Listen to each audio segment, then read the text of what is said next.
Então, voltando aqui a falar do futebol, você comentou que sempre quis, seu primeiro sonho, né? Não é que sempre quis, mas foi seu primeiro sonho, foi ser jogador de futebol. Eh, Você já começou aí no Boa Vista? Você sempre foi Boa Vista? Sua família tentou que você fosse adepto de outra equipa? Por acaso eu tive a felicidade de tanto o meu pai como a minha mãe, como alguns familiares do lado do meu pai, como familiares do lado da minha mãe, eram bovisteiros, que é pronto, Panteras? que não é muito usual, porque aqui no Porto, o clube com mais adeptos é o Futebol Clube Porto e também o Benfica, pronto. Há essa comigo foi muito bom que nasci numa família bovisteira. E quando eu tinha 8 anos, o meu pai levou-me ao Boa Vista para prestar provas, pronto, e fiquei, Mas e você não comecei a tinha jogar ido lá. a jogos antes, mais miúdo? Tinha ido a jogos, eu sou sócio do Boa Vista praticamente desde que nasci. Ah, ok. A partir dos 3 4 anos, o meu pai começou-me a levar aos jogos, para começar a ver os jogos, mas jogar foi a partir dos 8. Aham. Pronto, mas sempre acompanhei o Boa Vista, até mesmo hoje em dia acompanho o Boa Vista para todo lado. E talvez tenha sido, se eu olhar para tudo aquilo que eu fiz na vida até agora, aquilo que me deu mais prazer foi ter marcado um gol para o Boa Vista, pronto, que para mim é de facto muito especial. Se me perguntarem entre um trabalho internacional da Levis ou marcar um gol para o Boa Vista, posso dizer que fui muito mais feliz, sinto muito mais realizado por ter marcado um gol para o Boa Vista. Mas isso também tem a ver com o sonho de criança ter sido jogador de futebol. Conta como é que foi esse gol. Eu não sabia que tu tinha feito gol pelo profissional? Pelos Não, não, juniores? não, eu nunca joguei profissional no Boa Vista, eu joguei nas camadas jovens. Marquei golos nas camadas jovens, a jogar Aham. para o Boa Vista. Como é que foi o O jogo foi primeiro, contra quem? Foi aonde? o primeiro golo que eu marquei pelo Boa Vista tinha pai 8 anos ou 9 Aham, anos, nunca mais me esqueço. Jogamos contra um clube de Vila Nova de Gaia chamado Canidelo aham. e um colega meu cruzou na direita e eu marquei com o pé esquerdo do lado esquerdo. Pronto, eu nunca mais me esqueço desse golo porque foi o primeiro golo com a camisola do Boa Vista e foi muito especial. Pronto, porque também sinto que fiz parte e que faço parte da história do meu clube, que me deixa muito, muito realizado. Jogava de quê na altura? Jogava com médio ofensivo, atrás de ponta de lança ou então do lado esquerdo do ataque. Qual era o número da camisola? Às vezes o 8, outras vezes, quando era suplente, o 13 ou o 14, mas aí 13, 14 mais vale esquecer. Deixa o 8, podia deixar só no 8. Prefiro ficar com as lembranças do 8 do que do 14. E essa malta que, obviamente que todo mundo não deve ter sido, mas essa malta que entrou com você quando você tinha 8 anos, até você fazer a transição dos juniores pro profissional, foram todo mundo junto? Vocês acompanharam a transição, essa transição juntos? Hum, Infelizmente, alguns pronto, foram deixando o futebol, foram indo para outros clubes, porque também o grau de exigência é grande, porque pronto, o Boa Vista naquela altura tinha uma excelente formação, ao contrário de agora. E pronto, havia sempre jogadores que saíam, jogadores que entraram. Hum, Sei lá, poder dizer que um terço dos jogadores se mantiveram dos 8 aos 18 anos, a maior parte foi saindo ao longo do tempo, porque pronto, porque também o clube procurava outro tipo de jogadores, ou então os miúdos também procuravam outro clube, pronto, basicamente foi isso. E algum nessa altura, tu jogou com algum que depois teve alguma carreira. Óbvio que alguns viraram profissionais, mas eu digo alguma carreira assim de destaque no futebol? Sim, sim, posso falar, pronto. Prefiro falar daqueles que, pronto, que depois do futebol ficaram meus amigos. Posso falar do Pedro Oliveira, que também jogou comigo e depois até jogou no Cluj da Roménia, em Portugal jogou no Porto, na Académica, no Leixões, no Vitória de Setúbal. Eh, Direi esse que tivesse destacado mais, também porque ficamos amigos depois do futebol. Hoje em dia nós fazemos jogos de futebol entre amigos juntos, falamos várias vezes. Pronto, isso também é importante deixar claro que muitas vezes as coisas ficam para trás e as amizades continuam connosco e prosperam connosco no futuro, que é muito importante. Isso é o mais importante. E eu acho o fixe do futebol, olhando você de fora assim, é porque suas histórias, elas sempre são atreladas ao futebol. Eu não sei se você já parou para pensar nisso, mas quando você conta que quando foi para Londres viver, você procurou onde tinha o Sim, é. futebol, você quando foi para Itália procurou onde tinha futebol, você quando foi para Lisboa deve ter procurado onde tinha futebol. Tu ainda tem essa mania ainda? Sem dúvida, e acho que isso também acabou por acontecer naturalmente. Pronto, como tu disseste, quando eu estava em Londres, eu morava nos arredores de Londres e quando eu escolhi morar nos arredores de Londres, também tinha a ver com a questão de como uma casa no centro de Londres é muito Muito cara, caro.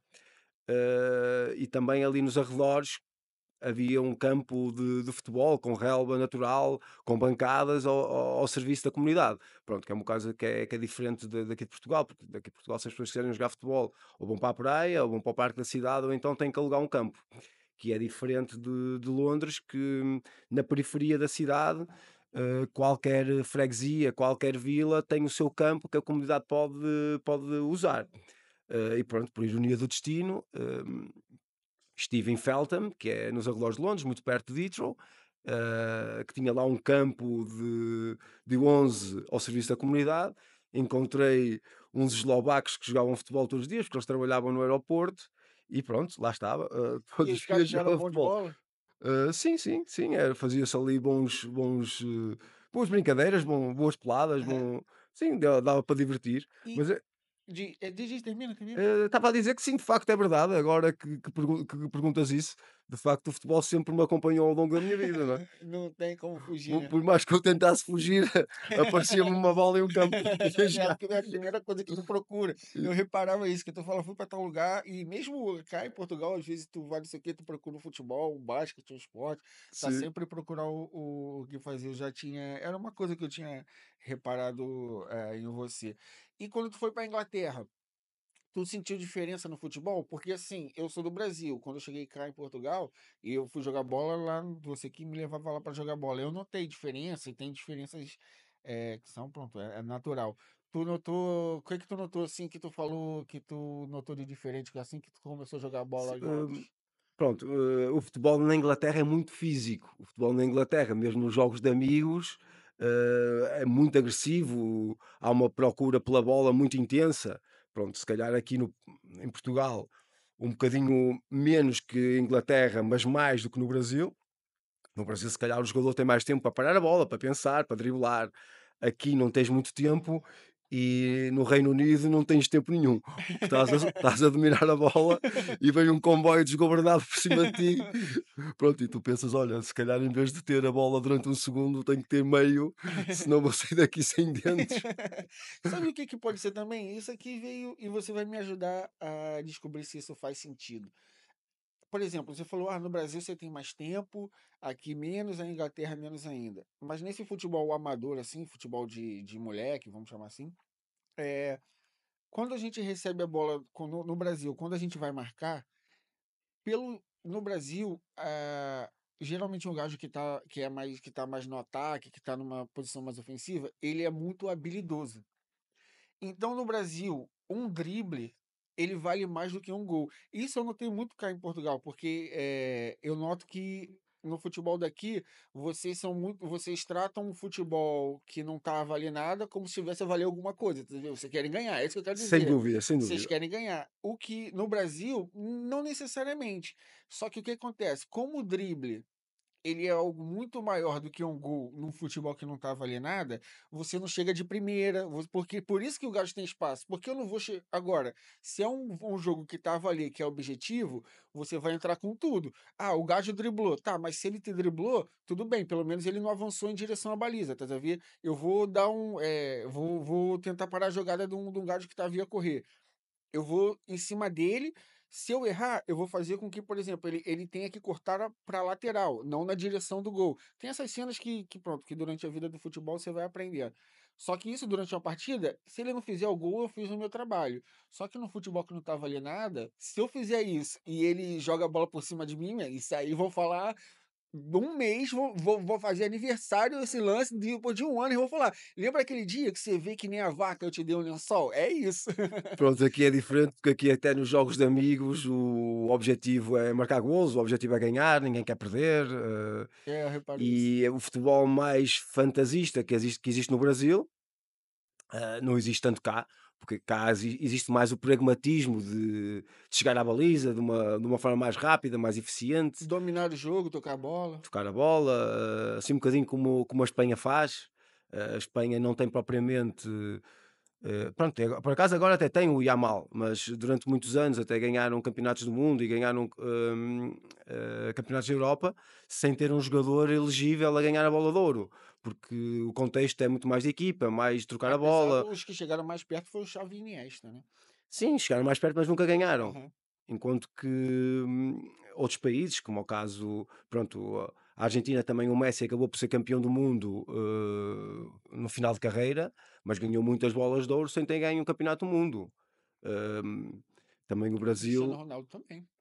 O Cristiano Ronaldo nunca ganhou nenhum campeonato do mundo. O Cristiano Ronaldo Ele ganhou, ganhou o ganhou o campeonato da europeu. Europa e pronto, e não estava no campo quando o Éder marcou o golo. O que quer dizer que individualizar as coisas não é bom. É melhor olhar sempre para um contexto de equipa, porque chega sempre muito mais longe se estivermos num contexto de equipa do que num contexto individual.